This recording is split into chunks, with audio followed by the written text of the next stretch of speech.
Is stick drift turning your epic Switch Pro controller gameplay into a frustrating mess? We're diving deep into fixing that dreaded stick drift, so you can get back to dominating your games. First, power down your Switch and disconnect the Pro controller. Grab a can of compressed air, gently blow air around the base of the analog sticks. This will dislodge any loose dust or debris that might be causing the drift. Next, apply a small amount of isopropyl alcohol to a cotton swab. Carefully clean around the base of the sticks, avoiding excess liquid that could seep inside. Let it dry completely before moving on.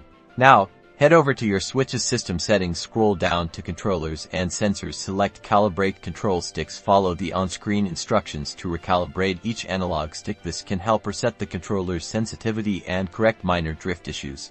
If the software fixes don't do the trick, it might be time for a hardware solution. This requires opening your Pro controller, so proceed with caution.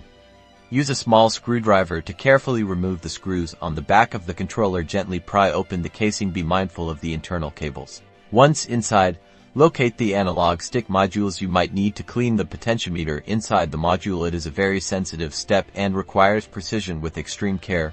Lightly adjust the potentiometer. After this step, reassemble the controller. Reconnect your Pro controller to your Switch and test it out. With these steps, you should be back in the game, enjoying precise and responsive control. Don't forget to like and subscribe for more gaming tips and tricks.